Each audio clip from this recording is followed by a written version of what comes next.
Pada salam saja, di sini saya akan mempresentasikan korupsi ragam dan hukumnya. Korupsi praktek penyalahgunaan kekuasaan untuk keuntungan pribadi, merusak masyarakat dan sistem pemerintah. Mari belajar lebih lanjut. Definisi korupsi. Korupsi adalah tindakan penyalahgunaan kekuasaan termasuk suap, nepotisme, dan pengelapaan dana publik. Korupsi adalah suatu perbuatan melawan hukum yang dilakukan oleh seorang atau kelompok dengan tujuan untuk memperkaya diri sendiri atau orang lain, baik secara langsung maupun tidak langsung, yang dapat merugikan keuangan negara atau perekonomian negara.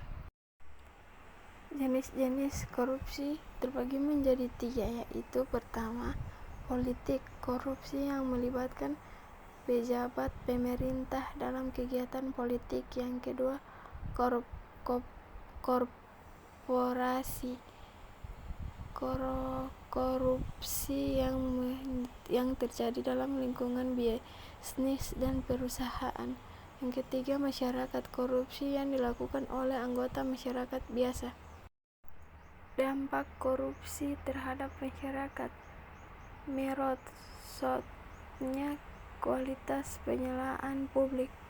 Korupsi merugikan masyarakat dengan merugikan kualitas dan aksesibilitas layanan publik.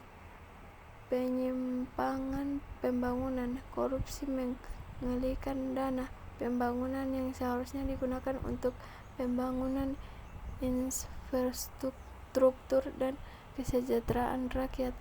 Melemahkan kepercayaan publik.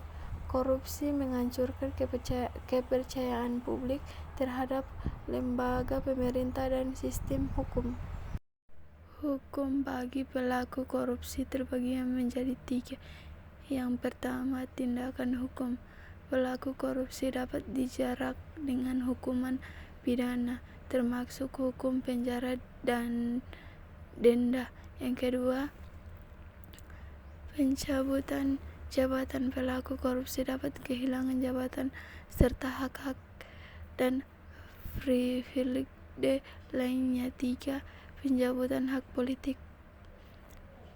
Pelaku korupsi dapat dilarang berpartisipasi dalam aktivitas politik dan pemilihan umum. Tindakan pencegahan korupsi. Pencegahan korupsi pentingnya untuk mengurangi praktik korupsi, termasuk pengawasan ketat, pendidikan anti korupsi, dan transparansi dalam pengelolaan dana publik. Peran masyarakat dalam melawan korupsi. Sebagai anggota masyarakat, kita memiliki peran penting dalam melawan korupsi. Kita dapat dilibatkan dalam pengawasan, laporan kejadian korupsi, dalam memiliki pemimpin yang jujur dan bersih. Kesimpulan dan pesan penting: korupsi adalah ancaman serius bagi masyarakat dan pembangunan. Dengan pemahaman, pencegahan, dan aksi kolektif, kita dapat memberantas korupsi dan menciptakan masyarakat yang adil dan integritas. Baik, terima kasih.